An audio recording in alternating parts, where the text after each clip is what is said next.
सर्वांना सर्वप्रथम जय महाराष्ट्र.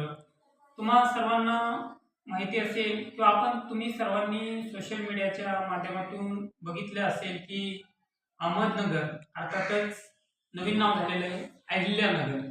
त्याचे माजी खासदार, त्या जिल्ह्याचे माजी खासदार सुजय विखे पाटील साहेब यांचं हे जे वक्तव्य आहे हे बऱ्याच दिवसांपासून चर्चेत असल्याचं आम्ही सर्वांनी बघितलं असेल. तर त्याच विषयावरती आज मला भाष्य करायचं आहे आणि बोलायचं आहे. आणि जे साई भक्तांच्या जे खऱ्या अर्थाने म्हणावं लागलं किंवा देशभरातले करोडो साई भक्त त्या ठिकाणी येत असतात आणि त्यांच्याबद्दल असं बेताल वक्तव्य एखाद्या आजी माजी आमदार खासदारानं करणं हे मात्र निश्चित स्वरूपात उचित नाही अशी आम्हा सर्वसामान्य लोकांनाही वाटत असणार हे मात्र निश्चित स्वरूपात अशी खात्री सर्व स्तरातून पण दिसून येते. आणि त्याचाच अर्थ सोशल मीडियावरती देखील त्याचे पडसाद उमटताना आम्हाला दिसत आहे. तर अहिल्यानगर जर कुणाला कळत नसेल तर अहमदनगरचे माजी खासदार सुजय विखे पाटील यांनी एक वक्तव्य केलं की महाराष्ट्रातून शिर्डीमध्ये भिकारी येतात आणि जेवण करून निघून जातात. तर तिथं देशभरातले जगभरातले करोडोच्या संख्येने येणारे साई भक्त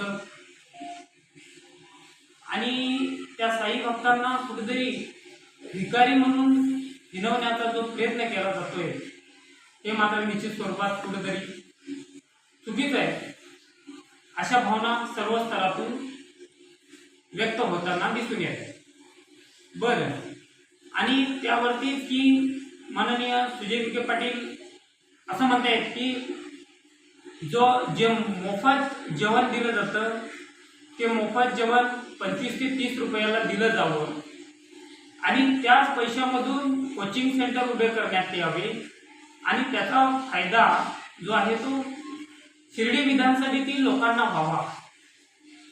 तर या सगळ्या बोलण्याची माननीय सुजय विखे पाटील सर्व साई भक्तांना देखील आणि माझ्यासारख्या सर्वसामान्य लोकांना देखील तुमच्या बोलण्याची कीव येत आहे की त्याचा फायदा हा शिर्डी विधानसभेतील लोकांना व्हावा आणि तेही शिर्डीच्या साईबाबाच्या संस्थानला देणगी दिलेल्या साई भक्तांच्या खिशातल्या पैशातून शिर्डी विधानसभेचा विकास करण्याचं तुमचं जे डोकं चालतंय त्याची निश्चित स्वरूपात कीव येते.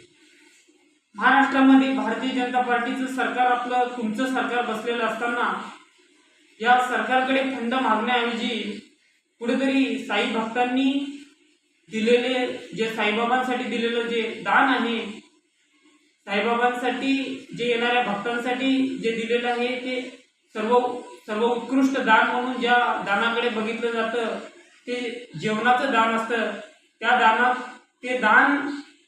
त्या दानासाठी दिलेले जे पैसे आहेत ते पैसे मात्र तुम्ही कोचिंग सेंटरसाठी वापरा किंवा MPSC UPSC साठीच्या गोष्टींसाठी वापरा.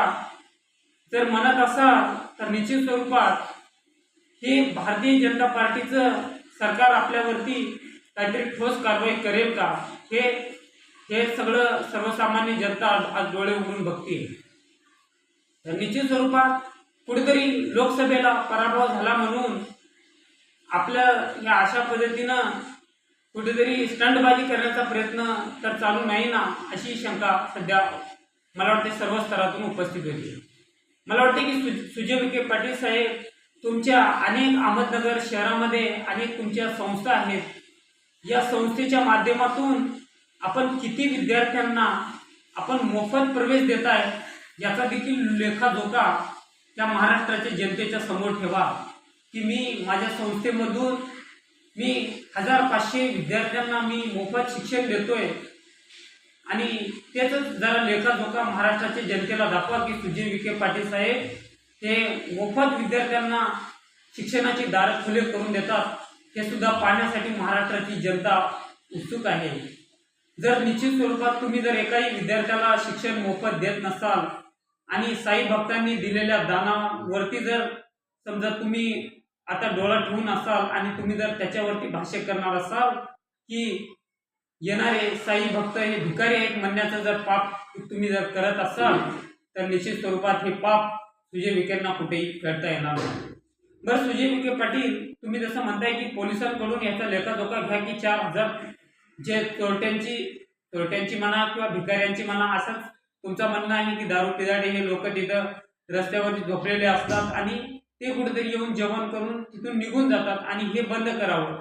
तर मला सांगा सुजय विखे पाटील साहेब, की प्रशासनही तुमचंच आहे, पोलीस प्रशासनही तुमचंच आहे, सरकारही तुमचंच आहे, तर ह्याच्यावरती ते भिकाऱ्यांची संख्या वाढते कुठून आणि ते बाहेरून येतात कसे, ह्याच्यावरतीही नजर ठेवण्याचं काम हे मला वाटतं की सरकार म्हणून ही तुमची जबाबदारी आहे. आणि तुम्ही शिर्डी विधानसभेचा जर विचार केला तर शिर्डी विधानसभेमध्ये आपल्या सुद्धा संस्था आहेत. त्या संस्थेच्या माध्यमातून विद्यार्थ्यांसाठी आपणच मोफत कोचिंग सेंटरसाठी तुमचेच सुजय विखेचे वडील, त्यांचं नाव काय, राधाकृष्ण विखे पाटील, तर राधाकृष्ण विखे पाटील हेच आता मंत्री आहेत, हेच तिथले विधानसभेचे काहीतरी आमदार आहेत ना, तर त्यांच्याकडून त्यांच्या निधीच्या फंडातून, त्यांच्या आमदारकीच्या निधीच्या फंडातून आपण कोचिंग सेंटर जरूर उभे करावे, सरकारकडून फंड घ्यावा.